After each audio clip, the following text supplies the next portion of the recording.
Well, Thanksgiving has come and gone. Advent began a week ago.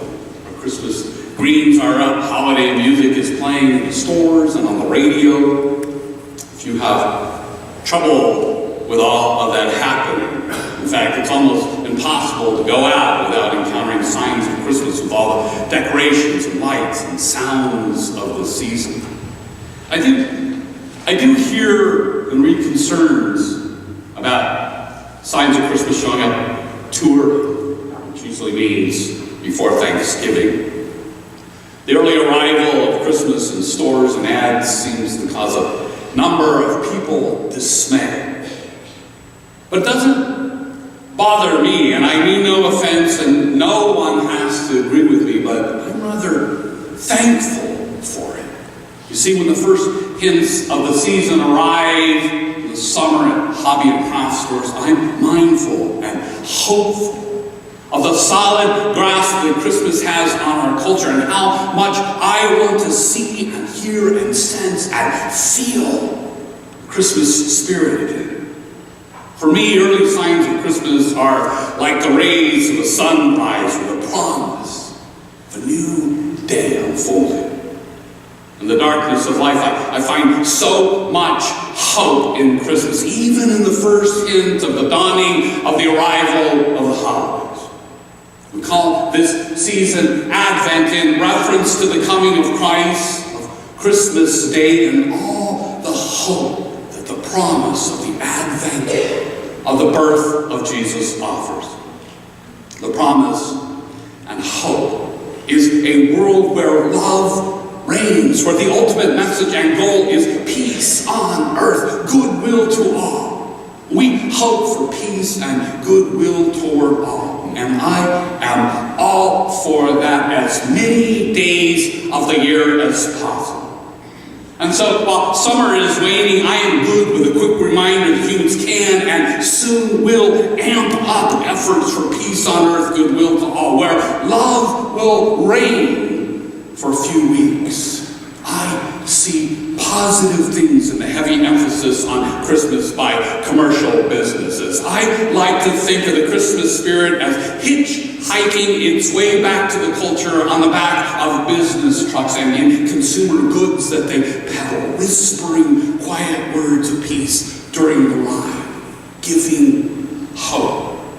Words of peace that slowly but surely crescendo from those first whispers of Christmas, getting louder and louder all Advent long, reaching a joyful shout so long it cannot be ignored by Christmas Day.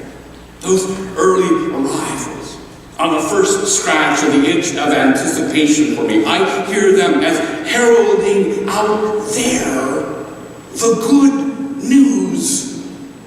To my way of thinking, if God chose a stable floor of an unknowing innkeeper as the vehicle for the delivery of Christ, why couldn't corporations chasing a buck be chosen to bring in the Christmas message as early as possible today? After all, that message is impervious to greed and to commercialism. For years, this sacred season has been commercialized to a point that would surely be the death of any other idea, yet every year, the spirit of Christmas is so lively that it overwhelms the din and the clutter of marketing ploys, spreading good cheer, compassion, warmth, and love. Even if folks do not share my pleasure at late summer whispers of Christmas in stores, I am certainly not alone now in feeling the spirit of Christmas, of God shining more at this time of year than any other, even in the face of the ever-growing commercialism of the season and the unrelenting, ungodly acts of violence, greed, oppression, and hate in the world. The heart of the season, love, as a primary focus all seasons of the year, would suit me just fine. And suit most of us fine. Singing and hearing words about peace and hope and joy and love and goodness and God is something we try to do as church all year long and then act on it. But at Christmas, there's this culture-wide ethos that matches it. The resulting increased generosity and kindness would be wonderful if it lasted all year. Wouldn't it be grand? If folks could smile and wish happy thoughts to each other from winter to spring, summer to fall, like they do this time of year. Think how wonderful it would be if the closeness of family we long for and try to achieve at Christmas lasted 12 months, or if the magnified generosity of the better off toward the less well-to-do were a year-long happening. The culture senses an obligation to tend to the well-being of everyone in Advent. Loving God and your neighbor and yourself at this time of year are truly heightened daily happenings, and we feel 10 times greater than we do the rest of the year because of it. What a concept. Loving God and your neighbor and yourself. 11 months of the year, these are not primary objectives of the culture. They even seem like painful orders from Jesus. After December 25th, much of the culture seems to say, do we have to, Jesus? How ironic that from January to Thanksgiving, most of us look forward to and can hardly wait to feel and do those very things to bring about the Christmas feeling. And despite our culture's resistance to such acts the rest of the year, I look at this time of year and I see proof that we can perform culture-wide acts of love toward God and each other. And that the result of those concerted and widespread efforts make all of our lives and our communities so much more fulfilling. Goodwill toward all is good for us. No wonder we yearn for the Christmas spirit. And some may think that the Spirit is resurrected each year by our acts of love and charity and goodwill, but I don't see it that way. I'm convinced that the Spirit is not something that returns to us each year, but is always around like the sun, waiting to rise at dawn by the actions of creation. We discussed in a recent adult forum how many individuals are nice and caring all year long, but at this time of the year, it becomes systemic. The way I see it, the spirit of Christmas is hidden by the storms and darkness of humanity's lack of effort in the off-season to love God, ourselves, and each other with the same intensity and willingness we do at Advent and Christmas. And by we, I do not just mean church-going people, but all of us. The we of our community. In the holiday season, we all take time to honor love, which is God. Our actions as creatures are more loving. In other words, we practice as a culture the core biblical teaching to love God, ourselves, and each other. And that's the difference. It literally becomes a primary spirit of the culture, and that's the very definition of ethos. And I'm all for the notion that we start our way of being in that spirit as soon in the year as possible.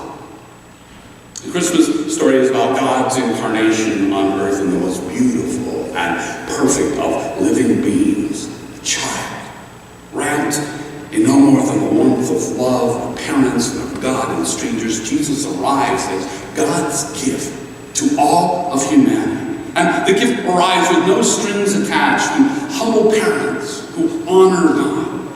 And that bundled up baby of a gift is greeted by song and adoration. And though he's far from home, he's also welcomed by the love of total strangers. Heaven sings. Shepherds come in from the fields to honor him, and magi come from afar bearing gifts. Even the oft-maligned innkeeper has to be credited with scrambling when he was full up to at least find some place for Mary and Joseph and Jesus. The Spirit of God.